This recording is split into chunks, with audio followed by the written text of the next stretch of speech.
3 मार्च 1924, एक ऐसा दिन जब पूरी इस्लामिक दुनिया रुक गई।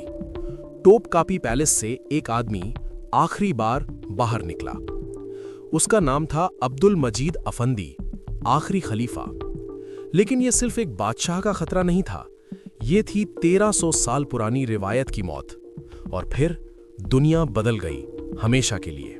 खिलाफत, ये लफ्ज़ सुन के आज भी दिल कांप जाता है, क्योंकि ये सिर्फ एक सल्तनत नहीं थी, ये थी पूरी मुस्लिम उम्मा की रूह। हज़रत अबू बकर से लेकर अब्दुल मजीद तक 1300 साल, 100 से ज़्यादा खलीफा, एक सिलसिला जो कभी नहीं टूटा। मगर 20th सेंचुरी में जब दुनिया बदल रही थी, तब एक सवाल पैदा हुआ, क्या खिलाफत अब भी जिंदा रह सकती है? 1683 में ऑटोमन एम्पायर अपने उरूज पर थी। वियना के दरवाजे तक इस्लामी झंडा लहराता था। 3 बर्रे आज़मों पर हुकूमत, 5 करोड़ इंसान, मक्का से बूडापेस्ट तक। लेकिन तारीख में हर उरूज के बाद जवाल जरूर आता है, और 18th सेंचुरी से ये जवाल शुरू हो गया, धीरे धीरे मगर लगातार। 1914, पहली जंगे अजीम। उस्मानी खलीफा ने फैसला किया जर्मनी के साथ खड़े होना, लेकिन ये फैसला बन गया क़यामत का दरवाज़ा। 4 साल की जंग, लाखों की मौत, और फिर 1918 में हार, मुकम्मल तस्लीमी हार। ब्रिटिश, फ्रेंच, इटालियन और ग्रीक फौजें इस्तांबुल में घुस गईं। खिलाफत अब सिर्फ नाम की रह गई थी। इन अंधेरों में उभरा एक शख्स, मुस्तफ़ा कमाल पाशा, वो आदमी जो टर्की को बचाएगा लेकिन खिलाफत को खत्म कर देगा। गैलीपोली से अंकारा तक हर जंग जीती। टर्किश कौम उसको पुकारने लगी अतातुर्क, फादर ऑफ टर्क्स। लेकिन उसके दिल में एक विजन था, नया Turkey, modern Turkey, secular Turkey. और इस विजन में खिलाफत की कोई जगह नहीं थी। नवंबर 1922 सुल्तान महमद VI को निकाल दिया गया। वो रात के अंधेरों में ब्रिटिश जहाज पर भाग गया। 600 साल बाद ऑटोमन सल्तनत का ये था अंजाम। लेकिन मुस्तफ़ा केमाल ने एक चीज छोड़ दी, खिलाफत। उसने सुल्तान की जगह सिर्फ खलीफा बना दिया अब्दुल मजीद को। बिना ताकत, बिना सल्तनत, सिर्फ एक सिंबॉलिक पोजीशन। लेकिन ये भी ज्यादा दिन तक नहीं चली।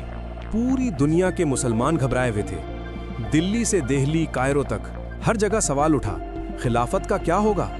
हिंदुस्तान में खिलाफत मूवमेंट, गांधी और अली ब्रदर्स साथ में, लाखों लोग सड़कों पर। अल्लामा इकबाल, मौलाना आज़ाद, मोहम्मद अली जिन्ना, सब परेशान, क्योंकि समझ आ रहा था अगर खिलाफत गई तो मुस्लिम यूनिटी का क्या होगा। 1 मार्च 1924 अंकारा में असेंबली सेशन। मुस्तफ़ा कमाल खड़ा हुआ और उसने कही एक बात जो तारीख बदल देगी। खिलाफत, ये है एक पुराना उसूल जो अब खत्म होना चाहिए। कुछ लोग खुश, कुछ लोग उदास, मगर फैसला हो चुका था। 3 मार्च को एक फरमान जारी हुआ, कानून नंबर 431, खिलाफत मुकम्मल तौर पर खत्म। ओरिएंट एक्सप्रेस, वो ट्रेन जो अब्दुल मजीद को ले गई स्विट्जरलैंड की तरफ, जिला वतनी में। हजारों लोग स्टेशन पर रो रहे थे, कुछ सलामी दे रहे, कुछ दुआ कर रहे, कुछ बस चुपचाप देख रहे थे। खलीफा की आखिरी नजर अपने शहर पर, अपने लोगों पर, अपनी नस्लों पर, और फिर वो चला गया। खिलाफत के जाने के बाद एक अजीब खामोशी छा गई। 1926 में कायरो में कॉन्फ्रेंस हुई, क्या नया खलीफा बनाएं? लेकिन इख्तलाफात, तकरार और फिर कुछ नहीं।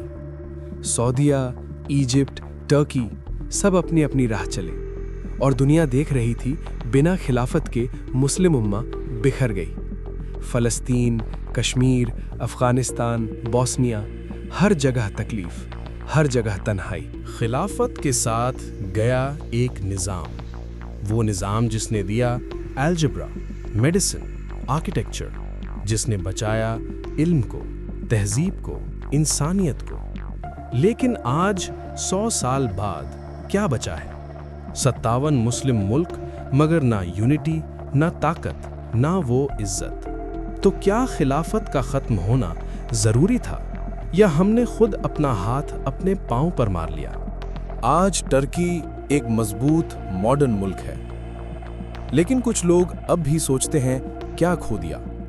हर जुम्मा दुनिया भर में करोड़ों मुसलमान एक अल्लाह की इबादत करते हैं, लेकिन एक खलीफा के नीचे, एक झंडे तले, एक आवाज में नहीं। शायद खिलाफत की जरूरत अब नहीं, शायद था, शायद है, शायद हमेशा रहेगी। खिलाफत का आखिरी आंसू 1924 में बहा था, मगर आज भी जब हम तारीख पढ़ते हैं दिल दुख जाता है। ना वो दौर वापस आएगा, ना वो निज़ाम, ना वो इत्तेहाद, लेकिन एक उम्मीद है कि नए अंदाज से, नई फिक्र से मुस्लिम उम्मा फिर से जुड़े। खिलाफत चली गई, मगर खिलाफत की तालीम, उसकी रूह, उसका पैगाम वो हमेशा रहेगा। ये थी कहानी खिलाफत के आखिरी आंसुओं की। एक कहानी जो हमें सिखाती है कि दुनिया बदल जाती है, मगर यादें रह जाती हैं। अब्दुल मजीद अफेंदी, आखिरी खलीफा। तुम्हें तारीख याद रखेगी और हम याद रखेंगे वो लम्हा जब एक दौर खत्म हुआ। अस्सलामुअलैकुम।